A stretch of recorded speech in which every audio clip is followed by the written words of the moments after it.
The phone call that changed everything came at 2 in the morning. I remember the exact moment because I'd been having that recurring dream again, the one where I'm trying to wash blood out of a white dress, but the stain just keeps spreading. The shrill ring of my phone pulled me from sleep, and when I saw my niece Emma's name on the screen, my heart immediately started racing. Emma never called this late. She was responsible, mature beyond her 16 years, the kind of teenager who actually followed curfew rules and texted when she'd be 5 minutes late. Her voice was barely recognizable through the sobs. I could hear the echo of wherever she was calling from, the distant sound of cars passing by, and my maternal instincts kicked into overdrive. Between hiccups and gasps, she kept repeating the same phrase over and over, that she was never going back to her father's house, never setting foot in that place again. The raw pain in her voice made my chest tighten with a familiar ache, one I thought I'd buried years ago. I threw off my covers and sat on the edge of my bed, trying to project calm through the phone even as my mind raced through worst-case scenarios. Emma had been spending the summer with her dad, my brother Michael, and his new wife Patricia. The arrangement had seemed perfect at first. Patricia came from a prominent family, the Krishnans, who owned several successful businesses in the city. She'd seemed charming at their wedding 3 years ago, all warmth and promises about being the stepmother Emma deserved. How quickly those promises had curdled into something else entirely. It took nearly 10 minutes of gentle coaxing before Emma could form complete sentences. She told me she was at a gas station about a mile from their house, standing outside in her pajamas because she'd climbed out her bedroom window and run. The image of my niece, alone and frightened at a gas station in the middle of the night, made my decision instant. I told her to go inside where it was safe, buy herself something warm to drink, and wait for me. The 5-hour drive stretched ahead like a lifeline I was desperate to grab. I dressed quickly in the dark, throwing on yesterday's jeans and a sweatshirt, grabbing my keys and purse in one motion. The house was silent as I moved through it, muscle memory guiding me to the front door. As I backed out of my driveway, I caught a glimpse of myself in the rearview mirror. My face looked older than my 42 years, worry lines etched deep around my eyes. This wasn't the first time I'd made an emergency drive for family, but something in Emma's voice told me this was different. The highways were empty at that hour, just me and the occasional long-haul trucker sharing the asphalt ribbon that stretched into darkness. I'd made this drive dozens of times over the years, watching Emma grow from a gap-toothed 6-year-old into the beautiful young woman she was becoming. After my brother's first wife, Jennifer, had left when Emma was 8, I tried to fill some of the maternal void in her life. Weekend sleepovers, shopping trips, long talks about boys and school and dreams for the future. When Michael announced he was marrying Patricia, I'd been cautiously optimistic. Emma deserved a stable family, a mother figure who would be there daily, not just for weekend visits. My phone, propped in its dashboard holder, showed 3 missed calls from Michael by the time I hit the first rest stop. I didn't return them. Whatever had driven Emma to flee in the middle of the night, I needed to hear it from her first, without his interpretation coloring the narrative. The playlist I'd put on for background noise seemed too cheerful for the circumstances, all upbeat pop songs that felt like mockery against the weight in my chest. I switched to classical, something instrumental that wouldn't demand emotional investment. The gas station came into view just as the first hints of dawn were painting the eastern sky pale pink. It was one of those 24-hour places that looked like it had seen better days. Fluorescent lights flickering over pumps that probably still had credit card readers from the last decade.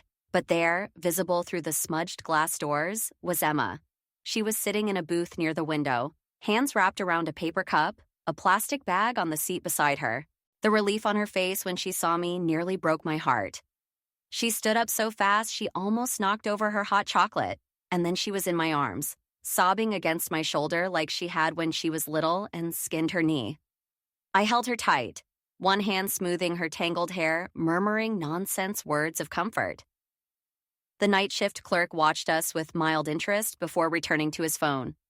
I wondered how many family dramas played out in this fluorescent-lit sanctuary. We gathered her things, such as they were. The plastic bag contained what looked like torn photographs, pieces of faces, and places I couldn't quite make out in the dim light. Emma clutched it to her chest as we walked to my car, as if it contained evidence of some crime. In a way, perhaps it did. I cranked up the heat as soon as we got in, noting how she shivered despite the warm night. Shock, maybe, or just the adrenaline wearing off. For the first hour of our drive back, neither of us spoke. I'd put on what Emma jokingly called my white girl music playlist, a collection of Taylor Swift and Adele that we'd sung along to on happier road trips. Now the lyrics about heartbreak and resilience felt prophetic rather than entertaining. Emma stared out the window, watching the landscape blur past, her reflection in the glass showing puffy eyes and tear-stained cheeks. When she finally spoke, her voice was steadier but filled with a bitter understanding that no 16-year-old should possess. She asked if I remembered all of Patricia's talk about family traditions, the way she'd go on and on about how the Krishnan family did things, as if their way was the only correct way to exist in the world. I nodded, remembering countless dinners where Patricia had held court, describing elaborate customs and expectations that seemed to multiply with each telling. What came next made my hands tighten on the steering wheel until my knuckles went white. Emma explained about something called Red Week. The words sent ice through my veins because I knew exactly what she was talking about. 22 years ago, when I'd married into the Krishnan family, young and in love and too naive to see the warning signs, I'd experienced my own Red Week. The memory of it still sometimes woke me in cold sweats, phantom pains echoing through my body. According to their twisted tradition, when a woman in the family got her period, she had to complete an extensive list of household tasks before being allowed access to any feminine hygiene products. The tasks weren't simple chores either. They were designed to be humiliating, exhausting, and nearly impossible to complete. Reorganizing entire rooms, scrubbing floors with tiny brushes, cleaning out attics in the summer heat, all while dealing with cramps and the constant anxiety of bleeding through your clothes. Emma's voice cracked as she described how Patricia had laughed when she'd asked for pads. Actually laughed at her distress. The woman had stood there in her designer kitchen, perfectly manicured nails tapping against marble countertops, and told a 16-year-old girl that every Krishnan woman had endured Red Week, that it built character and taught humility.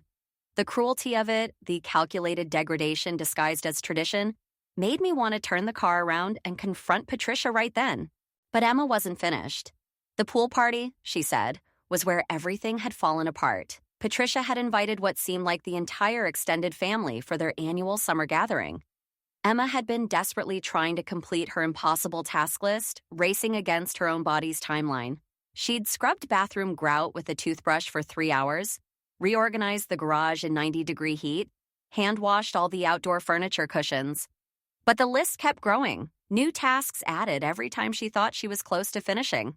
When Emma had begged again for products, Patricia had gathered several of the older women around and announced loudly that Emma hadn't earned them yet, that she was proving to be disappointingly weak compared to previous generations. The public humiliation was intentional, a performance for the assembled relatives who either nodded approvingly or looked away uncomfortably. The white shorts. God, when Emma told me about the white shorts, I had to pull over. We sat on the shoulder of the highway as she described standing by the pool, trying desperately to hide the growing stain while cousins and aunts and uncles pretended not to notice. Even Michael's boss had been there, the regional manager he'd been trying to impress for months. Emma had stood there for 3 excruciating hours, Patricia refusing to let her go inside and change, insisting she needed to learn the lesson properly. Some of the older women had given Emma sympathetic looks, she said, but none had spoken up. That was the Krishnan way, silent complicity disguised as respect for tradition. When Emma had finally broken, begging to at least go clean herself up, Patricia had announced to the entire gathering that Red Week built character, that Emma needed to learn humility like all the women before her, that this was how weak girls became strong women. The rage that built in my chest was familiar. An old friend I'd kept locked away for 2 decades. Emma described how she'd snapped, running to her room and destroying every family photo she could find, tearing apart the careful facade of happy family life Patricia had constructed. Then she'd grabbed what she could carry, climbed out her window, and run through the darkness to the gas station where she'd called me. As we pulled into my driveway, the morning sun was fully up, casting long shadows across the suburban street. Emma looked exhausted, aged by the night's events. I helped her inside, ran her a hot bath with lavender oils, laid out fresh clothes from the collection she kept in my guest room. While she soaked away the physical remnants of her ordeal, I sat on my couch and let the full weight of what had happened sink in. Patricia hadn't just perpetuated the Red Week tradition, she'd weaponized it, turned it into a tool of public humiliation. The pool party wasn't a coincidence. It was calculated, designed for maximum embarrassment. And my brother, my weak-willed brother who'd once promised to protect his daughter above all else, had let it happen. After tucking Emma into the guest bed, watching her finally relax into sleep, I got back in my car. The drive to Michael's house was a blur of fury and determination. I didn't knock, didn't announce myself, just used the spare key I'd had since Emma was little and walked straight into their perfect kitchen where they were having breakfast like nothing had happened. Michael's surprise at seeing me quickly morphed into guilt. He knew why I was there. Patricia, however, maintained her pose of domestic perfection, delicately spreading jam on whole grain toast as if we were having a pleasant family visit. Her casual cruelty, the way she sat there in her silk robe acting like she hadn't tortured a child the night before, made my vision narrow to a pinpoint. I kept my voice level, though my hands shook with suppressed rage. I asked if we were really still torturing our daughters in the name of tradition, if this was the legacy they wanted to pass on. Patricia stood slowly, crossing her arms over her chest, her expression shifting from fake pleasant to cold disdain. She started to say that Emma was being dramatic, that every woman in the family had endured the same treatment. I cut her off with words I'd been holding back for over 2 decades. The profanity felt good, cathartic, like lancing an old wound. I told them about my own Red Week, about our cousin Diana's experience, about why Michael's first wife had really left. The color drained from my brother's face as I spoke. Patricia tried to interrupt, to insist that the tradition had made us all stronger, that Emma was just too soft, too influenced by modern weakness. That's when I pulled out my phone, showing them the group chat I'd started at 3 a.m. Already 14 women from various branches of the Christian family had responded with their own horror stories. Diana had shared screenshots from years of therapy sessions dealing with the trauma. Jennifer, Michael's first wife, had written a detailed account of why she'd really left. How Red Week had been the final straw in a marriage already strained by the family's toxic traditions. My own story was there too. Every humiliating detail of bleeding through my dress at a family wedding when I was 19, begging for products while my ex-husband told me to stop being dramatic. The photographic evidence was damning, a digital monument to generations of women's suffering disguised as character building. I announced my intentions clearly. The group chat would be sent to every single member of the extended family. Then I would call Child Protective Services. Then my lawyer about custody modification. The words hung in the air like a challenge, daring them to stop me. Patricia's composure finally cracked. The mask of perfect stepmother, perfect wife, perfect keeper of traditions shattered as she grabbed a ceramic vase from the counter and hurled it at the wall. The crash was tremendous, shards scattering across the designer tile floor like pieces of her carefully constructed life. Michael jumped back, his face a study in shock. This was probably the first time he'd seen behind Patricia's facade, witnessed the rage that powered her cruelty. I stepped over the broken ceramic and headed for the door. Michael followed me outside, shouting about parental rights, about how Emma was his daughter, not mine. The neighbors were starting to peek through curtains, drawn by the drama unfolding on the manicured lawn. I told him to watch me, then got in my car as he pounded on the windows. In my rearview mirror, I saw Patricia dragging him back inside, her face contorted with fury. My phone started buzzing before I even reached the main road. Calls from Michael, from Patricia, from numbers I didn't recognize. The family grapevine was already activated, spreading news of my confrontation like wildfire. I ignored them all and drove straight to the office of Margaret Chen, the lawyer who'd handled my divorce all those years ago. Margaret had been my lifeline during the darkest period of my life. When I was extracting myself from the Krishnan family's grasp, she'd seen what their traditions had done to me, had helped me build a new life free from their influence. Now, sitting across from her desk again, I felt like I'd come full circle. Only this time, I wasn't running away. I was fighting back. She listened carefully as I explained the situation, her fingers flying across her legal pad, capturing every detail. The group chat evidence would help, she said, but we needed more. Medical records, therapy notes, anything official that documented the pattern of abuse. I forwarded her all the screenshots, watched as her expression grew increasingly grim reading through the testimonies. Margaret outlined our strategy with military precision. First, file a report with CPS immediately. Then, petition for emergency custody. She warned me that Michael would fight hard, that the Krishnan family would close ranks. They had money, influence, connections throughout the community. But we had something more powerful, the truth and the voices of women who were finally ready to speak it. The CPS office was located in a gray government building that smelled like industrial disinfectant and broken dreams. I spent 2 hours filling out forms, detailing Emma's experience, providing contact information for witnesses. The caseworker, a tired-looking woman named Grace, took notes with practiced efficiency. When I explained Red Week, I saw something flicker in her eyes. Recognition, maybe, or disgust carefully controlled. Grace scheduled a home visit for the next day. She explained the process, how they would interview all parties, how Emma would need to speak with them privately. The machinery of child protection was grinding into motion. Slow but inexorable, I left feeling simultaneously hopeful and terrified. Once this process started, there would be no going back. When I got home, Emma was awake, sitting at my kitchen table with a mug of tea clutched between her hands. She looked small, vulnerable in a way that made my protective instincts roar to life. I sat beside her and explained what I'd done, the reports filed, the lawyers contacted. Her eyes widened with each revelation, fear and hope warring on her face. We spent the afternoon going through the group chat responses together. More women had added their stories while I was out. Diana had sent therapy session notes detailing anxiety and bathroom-related trauma that had persisted for years after her Red Week.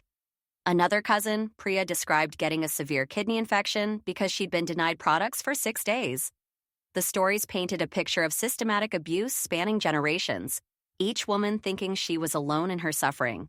Emma's phone buzzed constantly with messages from her father and Patricia. I finally took it from her gently, glancing at the screen. 23 missed calls from Michael, voice messages from Patricia that we didn't need to hear to know their content. Text after text demanding Emma come home immediately, threatening consequences, alternating between anger and false concern. That evening, my phone rang with Michael's work number. I answered on speaker so Emma could hear. His voice was low, controlled in the way it got when he was truly angry. He'd been contacted by CPS, he said, and Patricia was beside herself. I was overreacting, he insisted, blowing a simple family tradition out of proportion. When I asked if he thought public humiliation was a proportional response to being a teenage girl, he had no answer. The next morning brought the first wave of family pressure. My mother arrived at my door at 7 a.m., looking every one of her 73 years. The conversation was painful, filled with her pleas to handle this within the family, to not air our dirty laundry in public. She'd endured Red Week herself 50 years ago, she reminded me, and look how strong it had made her. I wondered if she really believed that, or if she'd just repeated the lie so many times it had become her truth. The CPS visit went better than expected. Grace interviewed Emma privately in my home office while I paced the living room. When they emerged 90 minutes later, Emma's eyes were red from crying, but she looked relieved. Grace asked to see Emma's belongings, took photos of the torn pictures she'd brought with her. Before leaving, she pulled me aside and said she'd be conducting a surprise visit to Michael and Patricia's home the next day. That afternoon, Patricia made her first strategic move, a long, carefully crafted social media post about how some people didn't understand the beauty of cultural traditions, how the younger generation was too soft, too influenced by Western individualism. The comment section exploded immediately. Some family members rallied to her defense, praising her for maintaining traditions. Others, emboldened by my group chat, began sharing their own experiences publicly. My phone rang constantly. Cousins I hadn't spoken to in years called with their own Red Week stories. Some wanted to help, others begged me to stop before I destroyed the family. The divide was generational, but not absolute. Some older women who'd suffered in silence for decades were ready to see the tradition end.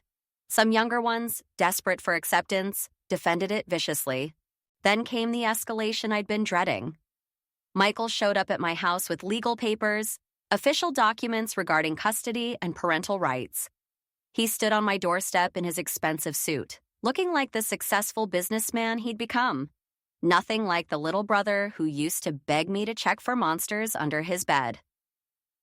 The papers stated I had no legal right to keep Emma, that I was guilty of custodial interference. I refused to take the papers, told him Margaret had already filed for emergency custody. The purple flush that crept up his neck was familiar from childhood tantrums, but the cold calculation in his eyes was new. He accused me of being a troublemaker, reminded me how I'd complained during my own Red Week instead of accepting it gracefully. When he said Patricia knew what was best for Emma, that she was raising her right, I started recording on my phone. The video captured him stepping toward me aggressively, stopping only when I pointed out he was being filmed. His parting words, that Patricia was pregnant and no judge would take Emma away from a stable two-parent home expecting a baby, hit like a physical blow. As his car pulled away, I realized how much harder this fight had just become. That evening, Patricia called for an emergency family meeting.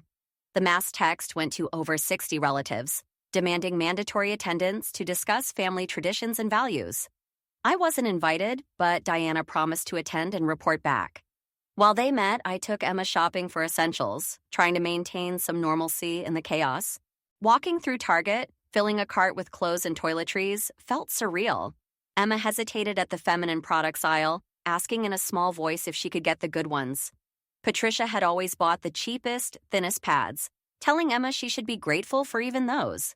I threw 3 packages of the best overnight pads in the cart, told her to get whatever made her comfortable. The simple act of choosing her own products made her smile for the first time since I'd picked her up. Diana's updates from the family meeting were infuriating. Patricia was painting me as mentally unstable, bitter about my divorce, jealous of her marriage to Michael. She claimed I'd coached Emma to lie, that I'd always been an outsider who never truly understood or respected the family's culture. Several relatives were buying it, nodding along as Patricia spun her web of half-truths and outright fabrications. But cracks were showing. When Patricia insisted that Red Week was a beautiful tradition that created strong women, some of the younger mothers exchanged glances. When she claimed every woman who'd been through it was grateful for the experience, a few voices dissented. Diana reported that the meeting ended without the unanimous support Patricia had clearly expected. Over the next few days, the battle intensified. Margaret called with updates about the emergency custody hearing, warning me that Michael had hired Brennan and Associates, one of the most expensive family law firms in the state. They would play dirty, she warned, digging into every aspect of my past to paint me as an unfit guardian. The character assassination began immediately. Someone leaked photos from my college years, carefully curated to make me look unstable. My DUI from 20 years ago became evidence of alcoholism. The therapy I'd sought after my divorce was twisted into proof of mental instability. Patricia's social media campaign painted her as the devoted stepmother trying to maintain family values against a bitter aunt's interference. But for every attack, more women came forward. Rebecca, Michael's first wife, finally broke her silence with a detailed email about her experience. She'd suffered through Red Week while recovering from a miscarriage, Patricia denying her products while she was still physically healing. The infection that resulted had required hospitalization. She'd left Michael not because she didn't love him, but because he'd chosen family tradition over her safety. 3 younger cousins reached out privately, admitting they'd experienced modified versions of Red Week during sleepovers at Patricia's house. Girls as young as 11 forced to complete humiliating tasks while Patricia watched with satisfaction. One still had photos of the impossible task lists. Another had journal entries describing the experience. The pattern was clear. Patricia hadn't just maintained the tradition, she'd expanded it, made it crueler. Then came an unexpected ally. A young woman named Mira contacted me through social media. She'd been Patricia's student years ago, before Patricia married Michael. Even then, Patricia had been implementing versions of Red Week in her classroom, denying bathroom passes to girls on their periods unless they completed extra assignments. Several parents had complained, but Patricia had talked her way out of consequences. Mira had kept documentation of everything. The psychological evaluations were ordered for everyone involved. Dr. Sarah Hendricks, a court-appointed psychologist, would assess Michael, Patricia, Emma, and me. The sessions were grueling. Dr. Hendricks asked probing questions about family dynamics, cultural traditions, and personal histories. I tried to remain calm while explaining how a tradition meant to build character had become a tool of abuse. Emma's evaluation lasted 3 hours. She emerged exhausted but somehow lighter, saying Dr. Hendricks had really listened. had understood the difference between cultural tradition and deliberate cruelty. While we waited for the results, I hired a private investigator to look into Patricia's background. What they found changed everything. Patricia had been married before, briefly in her early 20s. Her ex-husband had filed for divorce citing mental cruelty. The details were sealed, but the investigator found the man willing to talk off the record. Patricia had subjected him to increasingly bizarre punishments for minor infractions, always justified as building character or maintaining standards. He'd left when she'd tried to involve his teenage daughter from a previous relationship. Armed with this information, we prepared for the custody hearing, but Patricia struck first with a masterstroke of manipulation. She announced her pregnancy publicly, a tearful social media post about how she was trying to give Emma a sibling, trying to build a loving family despite the interference of a jealous relative. The accompanying ultrasound photo was perfectly staged, Patricia's manicured hand resting on her still flat stomach. The family rallied around the expectant mother. Even relatives who'd been sympathetic to Emma began suggesting, maybe we should work this out privately. A pregnant woman shouldn't have such stress, they said. Think of the baby. The unborn child became Patricia's shield, deflecting criticism and garnering sympathy. The night before the hearing, Patricia made one last desperate play. She arrived at my house at 10 p.m., pounding on the door, screaming accusations loud enough for the entire neighborhood to hear. I recorded through the window as she ranted about how I'd poisoned Emma against her, how I was jealous and bitter, how I was destroying their family. When she started kicking the door, threatening to take Emma by force, I called 911. The police arrived to find Patricia still raging on my lawn. They made her leave but didn't arrest her, despite the clear threats and property damage. The officers seemed uncomfortable dealing with a pregnant woman having what they termed an emotional episode, but the video evidence was damning, showing Patricia's true nature when her careful control slipped. The custody hearing arrived with the weight of everything that had come before. The courthouse smelled of floor polish and fear. Families in various states of dissolution waiting their turns before the judge. Michael and Patricia sat with their team of expensive lawyers, her hand strategically placed on her visible baby bump. We sat across the aisle with Margaret, our collection of evidence in carefully organized folders. The judge entered, and everyone rose. My heart hammered as opening statements began. Michael's lawyer painted me as a mentally unstable woman, using a teenager's dramatic rebellion to pursue a vendetta against my ex-husband's family. They had affidavits from family members claiming I'd always been difficult, always rejected their traditions out of spite rather than principle. Margaret countered with facts, medical records from multiple women showing infections and trauma related to Red Week, therapy notes documenting years of treatment for anxiety and PTSD, the video of Patricia's threatening behavior, Mira's testimony about Patricia's pattern of abuse in professional settings, the private investigator's findings about Patricia's previous marriage. But the turning point came from an unexpected source. The Krishnan family matriarch, Patricia's own grandmother, entered the courtroom. At 93, Grandmother Krishnan commanded absolute respect. Everyone expected her to support Patricia. Instead, she walked past her granddaughter and sat behind us. In a voice still strong despite her age, she spoke directly to me. She was wrong, she said. What she had started as a tradition to build strength, Patricia had twisted into something cruel and unrecognizable. She wanted her great-great-granddaughters saved from what Red Week had become. The courtroom erupted in whispers until the judge called for order. The final blow came when 12-year-old Rhea, one of the cousins who'd experienced Patricia's version of Red Week, asked to testify. The judge heard her privately in chambers. When they emerged 40 minutes later, the judge's expression told the story.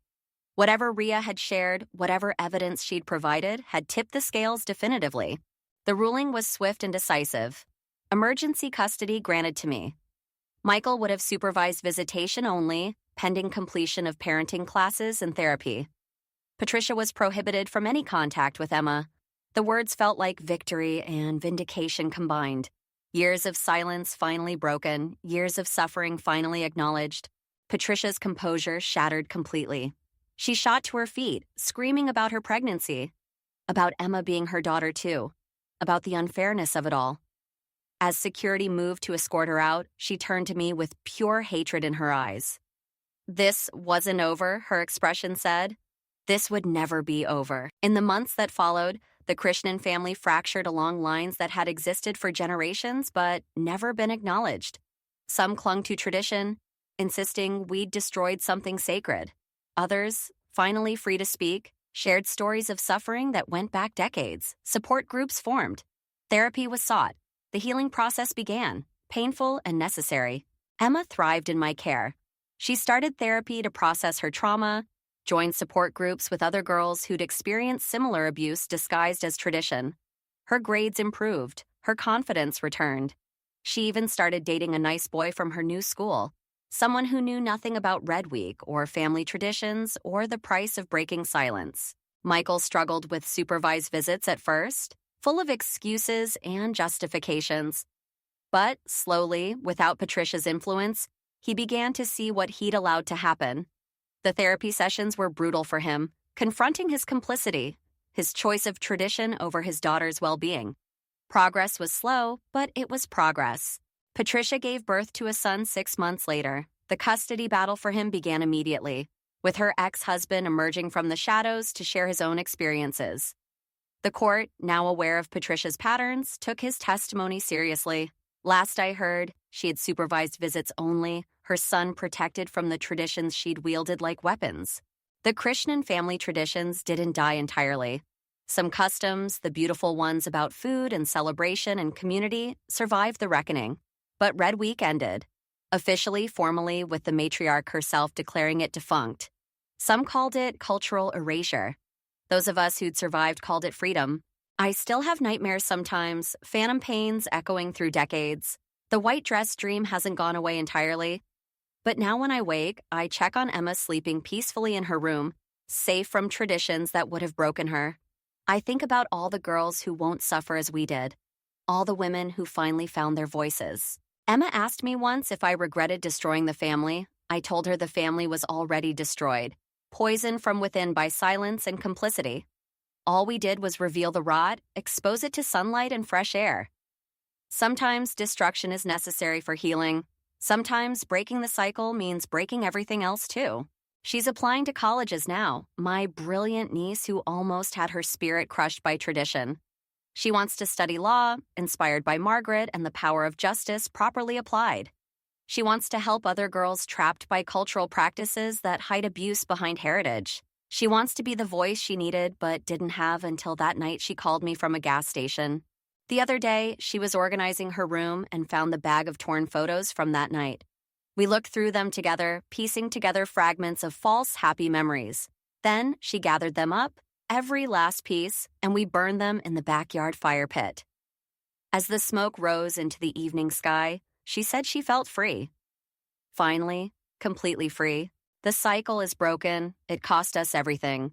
Family ties, community standing, the comfortable lie that tradition is always worth preserving. But Emma is safe. Her cousins are safe. Future generations of girls won't bleed alone in shame, won't scrub floors while their bodies cry for basic care, won't stand humiliated before audiences of complicit relatives. That's worth any price. That's worth every lost relationship, every angry phone call, every whispered accusation of cultural betrayal. Because when tradition becomes torture, when heritage becomes harm, when family enables abuse, then breaking the cycle isn't just justified. It's necessary. It's love in its fiercest, most protective form. Emma graduates next year. She'll walk across that stage strong and confident, unmarked by traditions that tried to break her. And I'll be there cheering, the aunt who chose her over everything else, who answered a 2 a.m. phone call and changed both our lives forever. The cycle is broken. Finally, blessedly broken. And from its ashes, we've built something better. A family based on love, not suffering. Support, not silence. Truth, not tradition. That's our legacy now. That's what we'll pass on to the next generation. Not Red Week, but the courage to stand against it. Not silence, but the strength to speak. Not tradition at any cost, but love that protects and defends and breaks cycles that should have ended long ago. The phone calls at 2 a.m. don't come anymore. Now Emma calls in daylight, laughing about college applications and prom dresses, and all the beautiful, ordinary things she almost lost. That's how I know we won, not in the courtroom, though that mattered. We won the night she felt safe enough to call for help, and I loved her enough to answer.